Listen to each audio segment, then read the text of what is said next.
Muito bem, amigos do Notícias Agrícolas, de volta com vocês. Nessa tradicional época do ano, a gente faz os especiais, matérias especiais e entrevistas especiais. Desta vez, não é uma retrospectiva, e sim um avanço, um olhar para frente no clima. Então, nós vamos fazer agora um olhar para como será o verão 21 para os produtores rurais. Então, esse é o nosso objetivo, e conosco está o João Castro, do Agroclima Climatempo. João Castro, seja bem-vindo mais uma vez, muito obrigado pela sua presença. Olá, João Batista, vamos bater esse papo aí interessante, vamos falar aqui das perspectivas para o pessoal que está em casa nos assistindo. Muito bem, então é uma perspectiva, um olhar para o clima diante do verão, como é que será o verão para os produtores, mas tem um detalhe muito importante, né, João? Devido às mudanças havidas no Laninha, e as últimas informações mostram um Laninha moderado, também mudaram as projeções climáticas para o verão. É isso, João? É isso aí, João. Vamos ter esse papo aqui. O pessoal de casa perdoa que a gente está falando de março de 2020, mas é março de 2021, né? Vamos olhar para frente agora, vamos ver essa perspectiva de janeiro a março de 2021, entrando o ano. E essa perspectiva que você falou, João, essa mudança que ocorreu, ela é importante a gente comentar.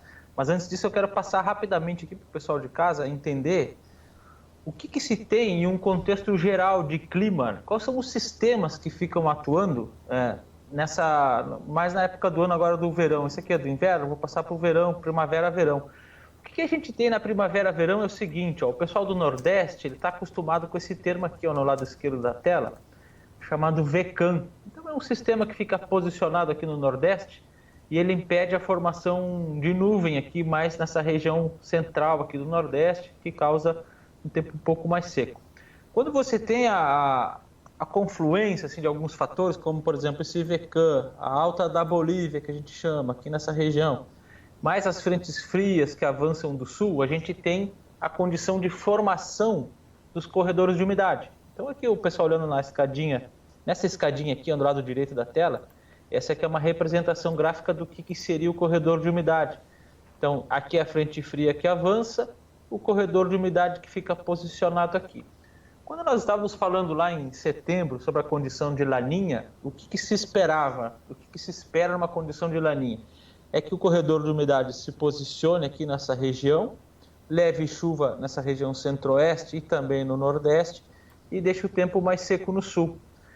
Para isso aí acontecer, a gente tem que ter vários desses sistemas aqui que estão representados graficamente atuando, tá? Tudo num padrão já muito conhecido e que é dependente das temperaturas do oceano. Então, se eu passar uma tela aqui para a gente olhar, olha só, essa aqui são as temperaturas do oceano lá no inicinho, no fim, entre o inicinho de setembro e o mês de agosto, tá? Então, o pessoal de casa, por exemplo, aqui está a América do Sul, tá? Aqui é a região do El Niño, que a gente monitora, né? E essa aqui é o Oceano Atlântico. Numa condição de normalidade, assim, com a laninha acontecendo, o que era esperado? Aqui, essa regiãozinha azulzinha são as águas mais frias do Oceano Atlântico, e aqui nessa área vermelhinha são as áreas mais quentes. Então, o que aconteceria? A frente fria, ela está nessa região mais fria, digamos que ela se alimenta dessa área mais quente, então ela sobe aqui para essa área de vermelhinho, se alimenta desse calor e forma o corredor de umidade aqui nessa faixa central do Brasil. Só que vamos prestar atenção, João, nesse mapa, avançando aqui, ó, olha para a outra da direita, vejam que essa área vermelha, ela estava aqui e ela foi descendo também, ó. Então, começou a crescer essa área vermelha. O que é essa área vermelha? As águas se aquecendo no Oceano Atlântico. Olha aqui nessa figura de novembro, que compreende aqui os dados de 28 de novembro até o 1º de novembro, né? Todo mês de novembro. Olha aqui o que aconteceu. Ficou vermelho mais para o sul, justamente aqui na região que forma as frentes frias. E avançando mais um pouco, pegando os dados aqui, já pegando de dezembro, o que aconteceu? Está todo o Oceano Atlântico na costa do Brasil, da América do Sul aqui, mais quente. O que isso aí faz, João? Isso aí dá uma bagunçada no sistema que forma a frente fria, que faz a frente fria subir e ficar paradinha lá, formando o corredor de umidade. Então isso aí fez mudar os padrões de clima, as perspectivas. Então o pessoal que estava acompanhando essa questão da laninha, a laninha está acontecendo, mas o pessoal já está acompanhando pelo noticiário a gente falando que é uma laninha com os efeitos não tão graves quanto se esperaria de uma laninha. Por quê? Deu essa mudança aqui no padrão de temperaturas do oceano. O que isso aí vai impactar? Vamos ver nos mapas então para frente. Primeiro, a gente chega vamos falar dessa condição da laninha, né? Só para o pessoal de casa ficar sabendo. Então, aqui, nesse eixo aqui, na horizontal, o que a gente vê são os trimestres. Novembro, dezembro, janeiro, fevereiro, e assim a gente vai andando para frente. Até a gente chegar agora aqui no verão, ó, janeiro, fevereiro, março, abril. A barrinha em azul é a chance de a gente ter laninha. Então, claro, aqui a gente está em 100%, porque a gente está com a laninha configurada. Então, nota o seguinte, à medida que a gente vai avançando os meses para frente, essa barrinha vem perdendo intensidade, ou seja, vai diminuindo a chance de se manter, né, de confirmar essa laninha se mantendo. Então, por exemplo, aqui ela vem descendo conforme a gente avança nos meses. Por outro lado, a barrinha cinza, que é a chance de ano neutro, o que acontece? Ela vai subindo, até a gente chegar aqui, ó, por exemplo, nesse trimestre, ó, maio, junho, julho. Então, o que a gente tem aqui já olhando? A gente essa laninha, ela vai ir perdendo a força dela agora, conforme a gente vai avançando os meses. Então, por exemplo, a gente vai finalizar o verão já praticamente sem laninha, tá? Já entrando para uma fase aí de neutralidade, de ano neutro, tá? Isso é um cenário de prognóstico de laninha. Mas vamos voltar àquela questão das temperaturas do oceano. O que ela causou como impacto? Olha só, isso aqui, nossa previsão para janeiro. Geralmente, no ano de laninha, você tem uma estiagem, né, na região sul do Brasil, mas por conta daquela mudança de temperatura, as frentes frias elas não vão ter aquele alimento para subir lá e formar o corredor de umidade na região central, norte do país. Por conta disso, as frentes frias elas vão ficar posicionadas na região mais abaixo, aqui, ó, nessa região. E por isso, o que a gente espera? Olha só, que interessante. Chuvas acima da média no centro-sul do Brasil durante o mês de janeiro, o que seria o cenário, o que seria meio que ao contrário do que seria esperado para uma laninha tradicional. Mas só que numa laninha tradicional não teria aquela bagunça, né, da temperatura do oceano. Então, para este ano agora, para 2021, que a gente está entrando, a gente tem esse cenário. Centro-sul do Brasil devem receber bons volumes de chuva, chuvas acima da média, justamente por conta do posicionamento mais ao sul. Seria o que, João? Seria como se formasse o corredor de umidade, só que ele vai ficar mais para baixo. Então, ele vai ficar com essa orientação aqui, ó, posicionado mais abaixo, levando chuvas, então, por toda a região Triângulo Mineiro, Zona da Mata, interior de São Paulo, Mato Grosso do Sul e todos os estados da região sul, e também aqui nessa parte mais ao sul do estado do Mato Grosso e também do estado de Goiás. Então, essas são as regiões que vão receber mais chuva, porque as frentes frias vão avançar e vão ficar posicionadas mais abaixo do corredor de umidade.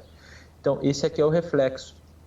Chama atenção, João, aqui é o oeste do Rio Grande do Sul e também o extremo sul do Rio Grande do Sul. Deve ficar, mesmo assim, com as frentes frias aqui posicionadas, essa região aqui deve receber um pouco menos de chuva. Por quê? Porque ela fica posicionada aqui e aí nos dois extremos falta chuva, né? No extremo do norte e no extremo do sul, aqui que daí vai pegar também o Uruguai, é onde para de chover porque ela fica paradinha aqui com essa orientação, né? Esse corredor de umidade um pouco mais abaixo. Em termos de temperatura, aqui na imagem da direita, olha só, puxando para o vermelho, o que a gente tem? As regiões com as temperaturas mais elevadas, temperaturas acima da média.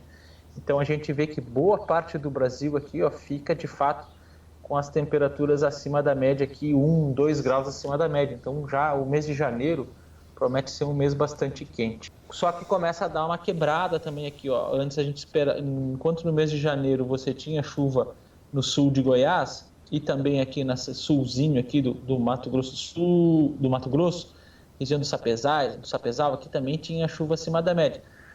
Para o mês de fevereiro, agora a gente já espera uma mudança, essa chuva deve ficar mais irregular, o pessoal de casa pode notar, ó, por exemplo, vamos olhar para o Mato Grosso, você vê que tem alguns pontos assim, ó, pintado de azul, indicando o quê? Região com chuva acima da média.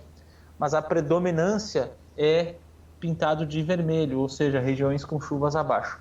Isso nos mostra, resumindo, o quê? que no estado do Mato Grosso, o mês de fevereiro promete ser de muita irregularidade da chuva.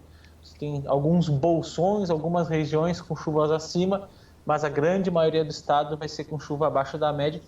Mas mesmo assim, deve ocorrer bastante chuva, porque são volumes abaixo aqui da média, olha só, 50 milímetros abaixo da média.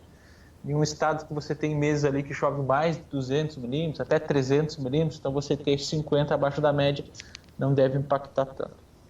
Mas, de novo, né, chama a atenção que mesmo numa condição de laninha, para a região sul do Brasil a gente espera volumes de chuva acima da média, especialmente aqui no estado de São Paulo. A gente pode observar que a chuva acima da média é predominante em todo o estado de São Paulo e também aqui no Triângulo Mineiro. Em termos de temperatura, na faixa central, por outro lado, já o mês de fevereiro promete ser com as temperaturas dentro da normalidade. Então, as perdas por evapotranspiração não devem ser nada excepcionais.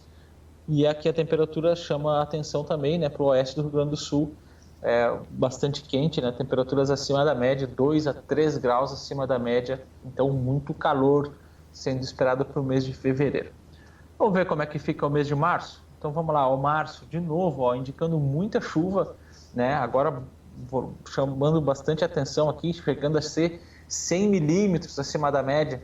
Então aqui, por exemplo, no oeste do estado do Paraná, noroeste do Rio Grande do Sul, tem sofrido com estiagem há algum tempo, todo o oeste de Santa Catarina também. Então a notícia promete ser um verão bastante chuvoso na região sul, no centro-sul de uma maneira geral. A gente tem a manutenção aqui do estado de São Paulo com chuvas acima da média e também aqui no Triângulo Mineiro. Então, a tendência é ser um verão bastante chuvoso e quente, como a gente pode ver novamente aqui pela figura da direita. Olha só, por exemplo, aqui na região, na metade sul do Rio Grande do Sul, temperaturas bastante elevadas. Enquanto no resto do país você tem aqui mais ou menos dentro da média climatológica em termos de temperatura. Então, a notícia é essa, João, essa mudança de padrão que a gente vai esperar para esse verão, mesmo com a laninha, chuvas acima da média no centro-sul do Brasil, o que é sempre uma notícia muito interessante, especialmente para o agricultor do Rio Grande do Sul, do Paraná, do Mato Grosso do Sul, que sempre que tem laninha acaba sofrendo aí com a falta de chuva. Então, a tendência é que esse ano aí a safra verão, né, finalizando aí as lavouras de soja, vão ter bastante oferta de água para encher bem as vargens lá e os produtores dessas regiões terem boas produtividades.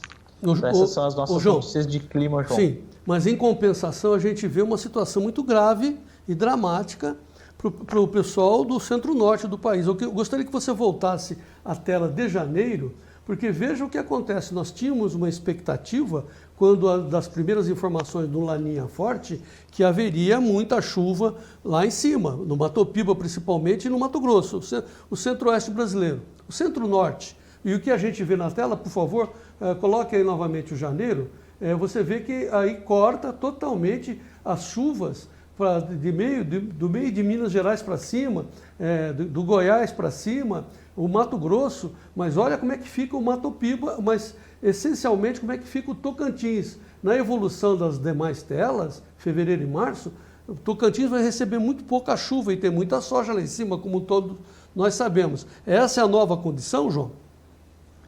João. Até então essa nova condição, e ela está sendo regida basicamente por conta dessa mudança do padrão de temperatura do Oceano Atlântico. Como eu havia dito lá no início, as frentes frias elas não vão conseguir subir e formar o corredor mais ao norte, porque numa condição normal, esse corredor de umidade estaria mais ou menos aqui, né? Levando chuva para o Mato Piba também. O principal formador de chuva em todo o Mato Piba é justamente os corredores de umidade, que a gente chama de zonas de convergência. Só que elas vão estar posicionadas mais abaixo, justamente por conta dessa mudança de padrão de temperaturas do Oceano Atlântico. Então, o que a gente tem que fazer, né? Essa é uma notícia que a gente dá agora, né, para os meses de verão. A gente tem que seguir acompanhando e torcer que ocorra algumas modificações nessas temperaturas do oceano para que deem essa amenizada, né? Porque, como você falou, toda essa parte aqui, olha só, e são volumes importantes de chuva, né? Aqui, ó, 50, 100, até 200 milímetros abaixo da média, em alguns pontos muito localizados. Então, não se descarta que eventos de estiagem, toda essa parte centro-norte do país, o que é muito preocupante. Inclusive o verão para o Piauí, sul do Piauí, lá em Uruçuí, também no Maranhão, vai ser terrível. Vamos para fevereiro, vamos repassar fevereiro. João, por favor, adicione a tela de fevereiro, porque eu vou pedir a atenção dos telespectadores para o Tocantins. Por favor, João. Aqui fevereiro, ó, Tocantins. Segue com esse padrão de chuvas abaixo da média. Então você já vinha lá com janeiro, fevereiro, chuva abaixo da média, né? E pula para essa março chuva agora. abaixo da média ela se mantém também aqui, pegando o oeste da Bahia e também basicamente quase todo o estado de Goiás. O leste do Mato Grosso, o Pará. Porção, né? Aqui, ó, toda essa porção central do Brasil aqui, você tem com chuva abaixo da média, porque a chuva vai ficar concentrada mais no centro-sul mesmo. Então, quando você tem chuva em excesso em uma parte do país, você tem falta em outro, né, João? Então, essa é a tendência aí para o verão. E para completar o março, só para a gente repassar e relembrar. Vamos voltar com março, ó. Vamos avançar março. Aí, no mês de março, meio que dá uma quebrada nesse padrão, porque você já consegue ter mais chuvas, mas mesmo assim, chama atenção o pessoal de casa, ó. Você tem pontuais, assim, algumas regiões pontuais, as chuvas acima da média, né? O que isso aqui indica? Isso aqui indica a irregularidade da distribuição da chuva. Por outro lado, aqui você tem todo o estado da Bahia já em março recuperando os padrões de umidade, né? Basicamente toda a Bahia com chuva acima da média. Mas o que chama a atenção, João, é essa questão da irregularidade da chuva. O pessoal de casa pode observar pelas figuras que o mapa está todo picado assim nessa parte mais centro-norte, né? Picado que eu digo o que é? Algumas manchinhas em vermelho, umas manchinhas em azul, olha só. Então isso aqui está indicando o quê? Pontualmente a chuva tem a indicação de ser acima da média, aí na outra região ali já não, então às vezes isso aí muda de uma cidade para outra. Bom, o fato é que para março também a safra já é colheita. O que importa mesmo é o janeiro, que vai ser crucial, né? Considerando as chuvas que vieram em dezembro. Esse é o, vamos dizer assim, o cenário que nós temos para a safra de verão. João Castro, muito obrigado pela sua participação mais uma vez aqui conosco no Notícias Agrícolas. Disponha, João. Até mais. Muito bem, vamos em frente então, meus amigos, sempre acompanhando e sempre atento às informações para que o senhor e a senhora continuem sendo os produtores rurais mais bem informados do meu Brasil. Continuamos de plantão e vamos em frente. Viva o Brasil. Muito obrigado.